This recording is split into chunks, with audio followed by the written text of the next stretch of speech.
Hello fellow crafters, my name is George and this is the Spartan G, and today we're gonna make a New Year special diorama, the winter lake and cabin and woods.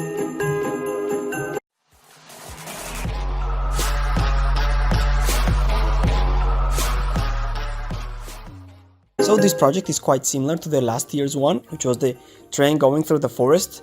I decided, and I quite liked the combination of clay and paint there, and wanted to recreate it once again. But this time using the clay, I have also made the irregular surface and mountain, which have, in my opinion, created and gave the diorama a more realistic look. On the left side there is going to be a mountain, as you can see here, and it's going to decline. The middle part is going to be a road, and then downer there is going to be a house, and the part of the diorama will replicate the lake, a frozen lake, on which there is going to be a small bridge, of course, for the road to pass. So it is very important to create the smooth surface for the snow, as when the snow is falling it kind of blends every irregular parts and portions of the ground. So once you're done with making the general surface, you can use the loop tool and blend everything together. The surface looks much smoother, but as the ceramic plate is a lot smoother, the effect of icy water will be much more prominent, and that is the look I'm going for, of course. And at this stage you can already start painting everything in white. It depends on the quality of the paint. If it is quite bad, you will have to go over and redo the painting for maybe 2 or 3 times. But if it is decent, despite the blackish clay, the white will be quite prominent and you won't need any kind of repainting. The only thing that needs to be left behind is the road part. You really need to kind of have a more darker clay in order to create a decent surface of the road, so leave that place out and paint everything else. Of course, later on you will have to attach the fir trees onto the ground, and you will have to dig the foundation for them, but it is much easier to dig the foundation instead of attaching the fir trees and then trying to use some kind of brush and fill the ground and paint it in white in between the tree stumps and all that small little places. So trust me and do the painting of the ground first. So we were talking about the fir trees. Let's get into the sculpting it. It is quite easy but very time consuming. This is my second project using this technique of creating the fir trees, but the second time I was like at least 40% short. I have made trees and thought that would be enough, even more than necessary, but once I have placed it on the ground it was a little few.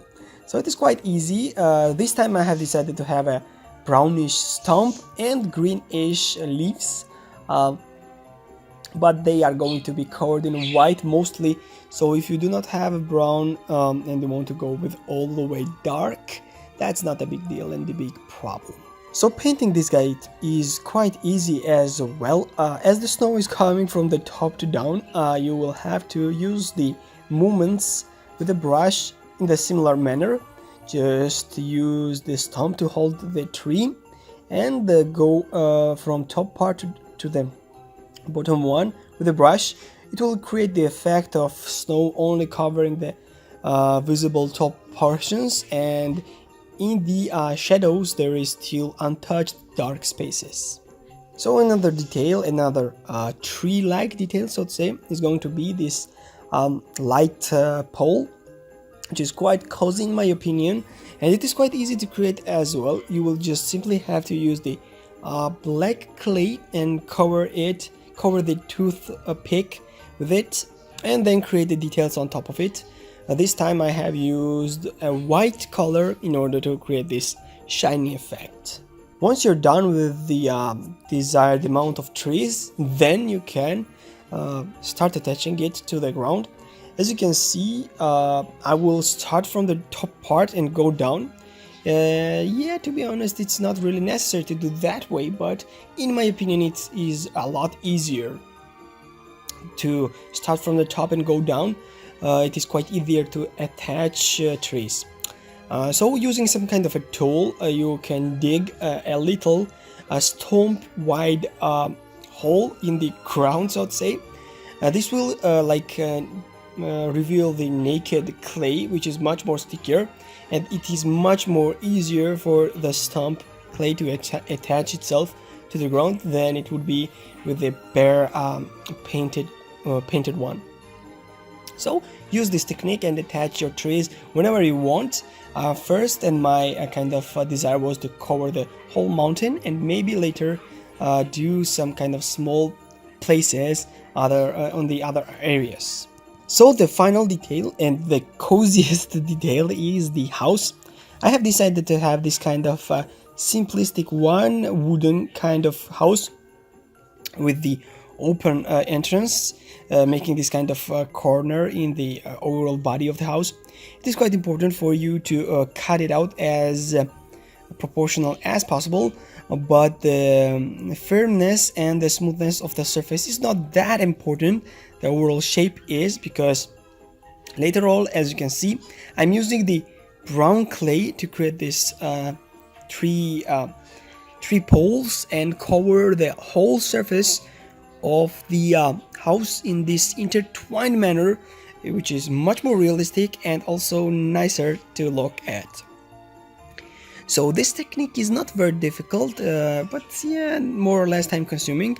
You will have to do this on the overall house body and at the same time on the sides of the roof in order to maintain the structural similarity onto the surface, of course.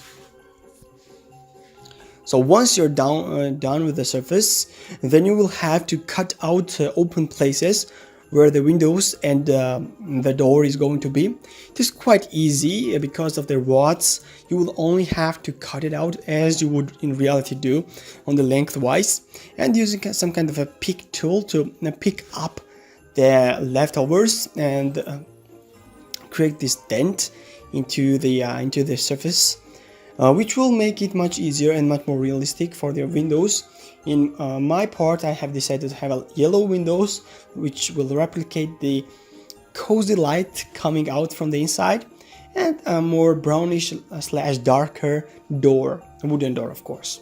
So here you can see the finished ground. I have covered everything up with the trees, and all the details of relating to the ground which I have to do is to create a bridge and attach the light poles, and of course later the house. So this is it. Our final project for the 2018 is done. I'm quite happy with this project, and I'm quite happy with the 2018 year. This was quite a successful year for my channel, and I'm very thankful for every one of you who watches my videos, comments on them, and interacts with me in general. I'm quite happy with your feedback, with your ideas and suggestions, and hope that you will do the same in the following years. I wish you a healthy, happy, successful new year. I wish all of your dreams and plans to come true in the next 2019, and also for you to have a balanced life, balancing your personal time, your work, your study, and your hobbies, which is one of the most important message for me, and is the most important drive for me to creating this channel. So that was it, the final project of 2018. Hope you liked it, and hope you will like the new upcoming projects of new year, which is going to be a Marvel related one after my 1 week break. Have a nice day and see you next time. Goodbye.